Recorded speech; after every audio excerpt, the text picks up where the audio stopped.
경향신문, 정부와 여당이 제5차 재난지원금 지급 대상을 확대하기로 했지만 여전히 논란이 지속되고 있다. 5일 만에 7만 건이 넘는 이해 신청이 접수되자 이재명 경기지사는 지금이라도 전국민 100% 지급을 해야 한다고 또다시 주장하고 나섰다.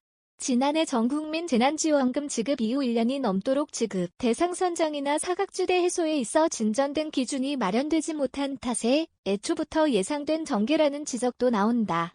국민권익위원회가 지난 10일까지 닷새간 접수한 국민지원금 이해 신청 건수가 72,278건에 달한 것으로 12일 취재 결과 확인됐다. 하루 평균 1만 4천 건이 넘는 이해 신청이 몰리고 있는 것이다.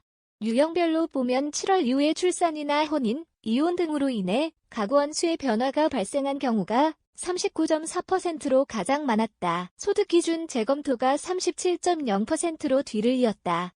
실직, 휴직을 했는데도 보험료가 과다하게 부과된 직장 가입자나 휴, 폐업, 소득 감소 등의 사유가 있는 지역 가입자가 이 경우에 해당된다. 재산세 과세 표준 2.8%과 금융소득 1.7%과 관련한 이해 신청 건수는 상대적으로 적었다. 정부가 당초 예상했던 민원 유형에 포함되지 않는 기타 사례도 19.1%에 달했다. 이 같은 혼란은 건보료를 기준으로 지원금을 지급하기로 결정한 이후부터 사실상 예견됐다. 지난해 소득이 건보료에 반영된 직장 가입자와 달리 지역 가입자는 2019년도 소득만 반영됨에 따라 코로나 충격으로 소득이 줄어든 것을 입증하기 위해 종합소득신고, 납부자료를 따로 제출해야 하기 때문이다. 직장 가입자는 보수를 기준으로 건보료가 부과되지만 지역 가입자는 사업, 금융소득 등과 재산을 기준으로 건보료가 부과되는 문제도 있다. 정부는 최근 소득이 감소한 지역 가입자는 이해 신청을 통해 적극 보정하겠다는 입장인데 소득이 증가한 사람은 이해 신청을 할 이유가 없어 결국 지급 대상이 예상보다 확대될 것이 유력하다.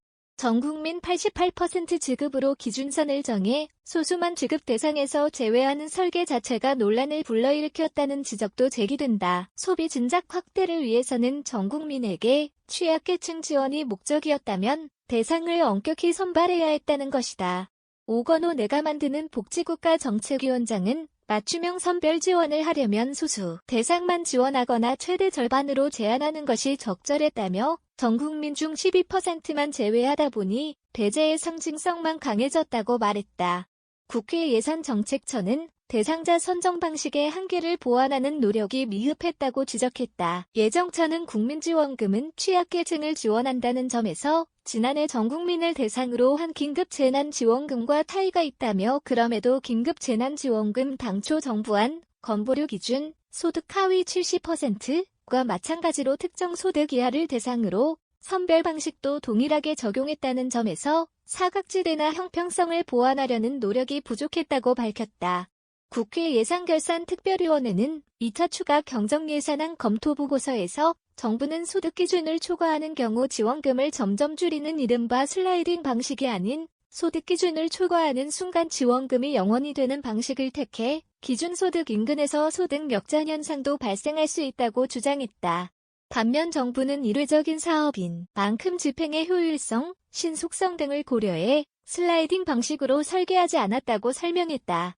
우석진 명지대 교수는 미국은 소득 기준으로만 차등 지원을 하는 방식으로 형평성 논란을 줄이고 있다며 소득이 줄어든 사람을 지원하는 정책 목표에 집중해야 한다고 말했다.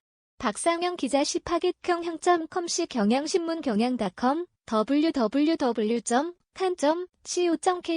무단전제 및 재배포 금지에 해당 언론사로 연결됩니다.